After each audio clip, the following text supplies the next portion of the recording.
गौरवको आयोजना Sunkoshi Marin diversion अन्तर्गत सुनकोशी नदीमा बाँध निर्माण गर्ने कार्य सुरु गर्न लागि छ।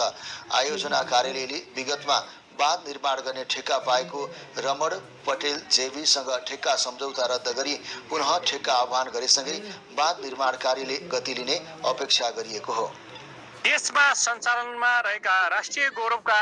आयोजना मध्येको यो सिन्धुली र रामेछाप जिल्लाको सिमानामा रहेको सुनकोशी नदीको पानीलाई मरिन नदीमा खसाल्नको निम्ति यो नेपाल सरकारले सुरु गरेको राष्ट्रिय गौरवको रूपान्तरणकारी आयोजना सुनकोशी मरिन डाइभर्सन आयोजना पछिल्लो समयमा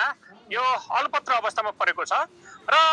यो अलपत्र परेको आयोजनालाई पुनः टेन्डर प्रक्रियाबाट सुचारू गर्नको निम्ति नेपाल सरकारको जलस्रोत तथा सिंचाई मन्त्रालय अन्तर्गतको सुनकोशी मरिन डाइभर्सन बहुउद्देश्य आयोजनाले काम प्रारम्भ गरेको छ र विगतमा यो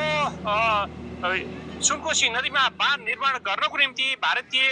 ठेकेदार पटेल र त्यसको नेपाली पार्टनर रमन कन्स्ट्रक्सन कम्पनीले यो टेन्डर प्रक्रियाबाट यो बाँध निर्माण गर्ने ठेक्का लिएको थियो। तर तोकिएको समयमा अपेक्षा अनुसारको काम पुरा नगरेपछि आयोजनाले ठेक्का रद्द गरेको छ र यो ठेक्का रद्द गरेपछि नेपाल सरकारले यो ठेक्कालाई पुनः सुचारू गर्नको निम्ति अहिले ठेक्का जारी गरिसकेको अवस्था हो र यो लामो समय बितिसक्दा यो काम सुचारू हुन नसकेपछि यसले तराईका जिल्लाहरूमा सिंचाई सुविधा पुर्याउनको निम्ति र 31 मेगावाट विद्युत उत्पादन गर्नको निम्ति पनि यसले ढिला सुस्ती भएको छ र यो सिन्धुली जिल्लाको कमलामाई नगरपालिका वडा नम्बर 2 को कुसुमटारमा बाट प्रारम्भ गरिएको 13.3 किलोमिटरको सुरुङ चिनिया निर्माण कम्पनीले सम्पन्न गरेर यो सुरुङ लगभग यो पूर्ण रूपमा सम्पन्न भइसक्यो। तर यो बाँध निर्माण गर्ने काम विगतदेखि नै ढिला सुस्ती भएर अहिले नेपाल सरकारले ठेक्का तोड्नु परेको अवस्था छ र यसले गर्दा यो राष्ट्रिय गौरवको रूपान्तरणका आयोजना ढिला सुस्ती हुँदै गर्दाखेरि पुनः ठेक्का अहिले आह्वान गरेर यो ठेक्का बिट हुने तयारीमा छ र यो आयोजना सम्पन्न भएपछि मधेस प्रदेशका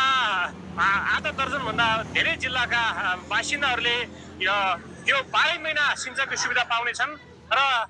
31 मेगावाटको विद्युत उत्पादन गरेर राष्ट्रिय ग्रिडमा जोडिने नेपाल सरकारको लक्ष्य रहेको छ र राष्ट्रिय गौरवको रूपान्तरणको आयोजनालाई सम्पन्न गर्नको निम्ति अब सरकारले अघि सारेको यो ठेक्का प्रक्रियाबाट आउने कन्ट्र्याक्टरहरूले यसलाई छिटोभन्दा छिटो काम सम्पन्न गर्नेछन् भन्ने सबैको आशा र अपेक्षा रहेको छ। एबी न्युज खबरका लागि शङ्कर कार्की, सुनकोशी नदी, सिन्धुली।